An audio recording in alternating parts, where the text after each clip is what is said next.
Hello friends, welcome to yet another video of T for Public Speaking. Friends, मैं विमल मेहता आपका सूत्रधार आज आपको कुछ ऐसी चीजें बताएगा जिससे आपको पता चलेगा कि जब आप पब्लिक स्पीकिंग करने जाते हैं तो आपके साथ एक्चुअली होता क्या है, राइट? सी, जब आप पब्लिक स्पीकिंग करने जाते हैं, जैसे हमने इसके पिछले वीडियो में भी देखा कि इंसान जो है वो जंगल में रहता था और जंगल में वो एनिमल्स की आंखें और उन आंखों का डर उसके दिमाग में बैठ गया, उसके सबकॉन्शियस में बैठ गया और over the years, over the centuries, over the evolutions, that fear has not gone out, right? So what happens when you go for a public speaking? तो कुछ वक्त पहले एक गाना आया था शांताबाई, सुना है आप लोगों ने शांताबाई? उसकी शुरुआत में ऐसा था, शांताबाई के चलने की आवाज सुनी तुम लोगों ने? शांताबाई ऐसी बाई है जिसके आते ही दिल की धड़कनें तेज हो जाती है, हवा रुक रुक के चलने लगती है, राइट? सो दिल की धड़कनें तेज हो जाती है। तो जब आप जाते हो ना पब्लिक स्पीकिंग करने के लिए कहीं पे भी, तो आपके साथ शांताबाई इफेक्ट होती है। आप बोलोगे कैसे कि शांताबाई इफेक्ट क्या है? तो शांताबाई इफेक्ट क्या है कि शांताबाई इफेक्ट है सबसे पहला कि आपकी ब्रीदिंग जो है हैवी हो जाती है। ऐसा क्यों होता है? बिकॉज जैसे ही आपको ये पता चलता है कि आप कुछ ऐसी चीज करने जा रहे हो, एक्साइटिंग चीज, तो आपकी बॉडी के अंदर एक एड्रेनलिन करके हार्मोन होता है, वो छूटता है। और एड्रेनलिन जो होता है, it is basically what you call fight और फ्लाइट हार्मोन। या तो वो आपको फाइट करने के लिए, मतलब एग्रेसिवली आपको आगे बढ़ने के लिए मोटिवेट करेगा, या तो एग्रेसिवली डिफेंसिव होने के लिए, मतलब पीछे भागने के लिए वो आपको मोटिवेट करेगा, फ्लाइट करने के लिए मोटिवेट करेगा। इन बोथ द केसेस जैसे ही एड्रेनलिन आपकी बॉडी के अंदर जाता है, आपकी जो हार्ट बीट है वो तेज हो जाती है, क्योंकि आपकी बॉडी को ये पता चलता है कि it requires more energy, it requires more oxygen, right? So उससे आपका सबसे पहला क्या होता है, जब एनर्जी ज्यादा चाहिए होती है तो हमारी ब्रीदिंग तेज हो जाती है, और जब ब्रीदिंग तेज होती है तो उसकी वजह से ऑक्सीजन ज्यादा कंज्यूम होता है, कार्बन डाइऑक्साइड ज्यादा निकलता है, एनर्जी ज्यादा कंज्यूम होती है। तो ज्यादा एनर्जी के लिए हमारी ब्रीदिंग तेज हो जाती है। एंड दूसरी इफेक्ट, दिल की धड़कनें तेज हो जाती है, हार्ट जो है वो बीट करता है जोर जोर से। नेक्स्ट होता है हमारे साथ स्टमक फ्लटरिंग। आप लोगों को शायद याद होगा कि स्वामी विवेकानंद ने अपनी सबसे पहली चीज जो स्पीच थी वो शिकागो के अंदर दी थी।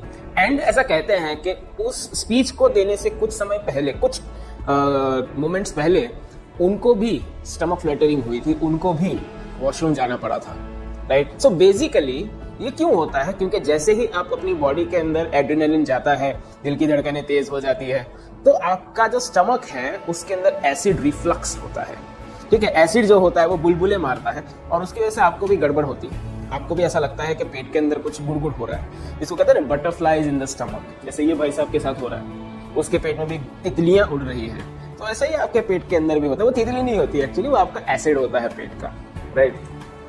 एंड नेक्स्ट इज पर्सपिरेशन, पसीना, राइट? इसी के अंदर भी आपको इतना पसीना आता है कि पूरी की पूरी बाल्टी भर दोगे आप, बराबर? सो ये शांताबाई इफेक्ट है, फिजिकल इफेक्ट है जो आपकी बॉडी के साथ होती है, राइट? और क्या होता है? और अगर आप देखें तो सबसे पहला होता है शिवरिंग, आप कांपते हैं, ठीक है? और जैसे ही आप कांपते हैं तो उसके साथ साथ आपके साथ दूसरी भी इफेक्ट होती है जिसको शाहरुख इफेक्ट हम कहते हैं, that is stammering, right? Stammering, आप कोई भी चीज बोलने से पहले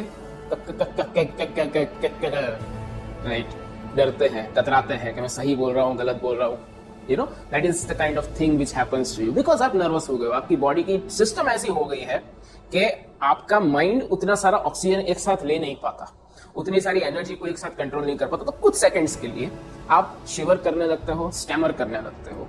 एंड एक मेंटल इफेक्ट भी आपके साथ होती है, वो होता है एस्केपिज्म। ऐसे मोमेंट में आपको लगता है कि सब कुछ छोड़ छाड़ के भाग जाओ, ऐसा लगता है कि यार यहाँ पर मैं फंस गया हूँ, इससे जल्दी से छुटकारा करो। और कई बार तो कुछ ऐसे लोग होते हैं एकदम फटाफट फटाफट फटाफट फटाफट बोलते हैं and then they move away, right? So इसको बोलते हैं एस्केपिज्म।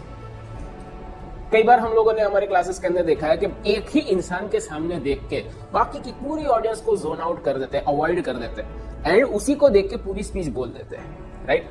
अब देखिए, इसमें हो सकता है कि वो इंसान को आप जानते हो, आपका भाई हो या आपकी बहन हो या आपके कोई रिलेटिव हो, ठीक है? लेकिन अगर आप एक अननोन ऑडियंस के अंदर किसी एक इंसान को देखकर बोल रहे हैं तो वो इंसान भी अनकंफर्टेबल होगा और बाकी लोग जो है वो भी ऐसा फील करेंगे that why the hell are we sitting here, right? So ये चीज आपके साथ होती है, that is basically what you call avoidance. आप एक शेल में चले जाते हो और एक ही जगह पर कॉन्सेंट्रेट करके पूरी स्पीच बोल देते हो। नेक्स्ट होता है ओवर कॉन्शियस। आप ज्यादा ओवर कॉन्शियस हो जाते हैं, आप अपना शर्ट ठीक करते हैं, आप अपनी पैंट ठीक करते हैं, आप अपनी जो अंगूठी है उसके साथ खेलते हैं बराबर है कि नहीं, आप अपने बालों के साथ खेलते हैं बराबर है कि नहीं। सो दिस इज बेसिकली कि मैं बराबर दिख रहा हूँ कि नहीं, मैं खराब तो नहीं दिख रहा हूँ। सो ठीक है, कॉन्शियस होना अच्छी बात है, आपको पता है कि आपकी ऑडियंस आपको देख रही है, लेकिन ज्यादा कॉन्शियस हो जाना, उससे आपका ब्रेन जो है वो ऑक्सीजन को ऑलरेडी हैंडल नहीं कर पा रहा है, उसको टाइम लग रहा है, और ज्यादा आप उसको अगर पॉपअप करवाएंगे तो आपका ब्रेन जो है उसको बोलते हैं ना ब्रेन फेड हो जाना, तो आपका ब्रेन फेड हो जाएगा, right. So these are the effects which happens to you when you go for public speaking. In next video we will learn how to deal with these effects and how we can be more confident. So stay tuned. Until next time, keep rocking.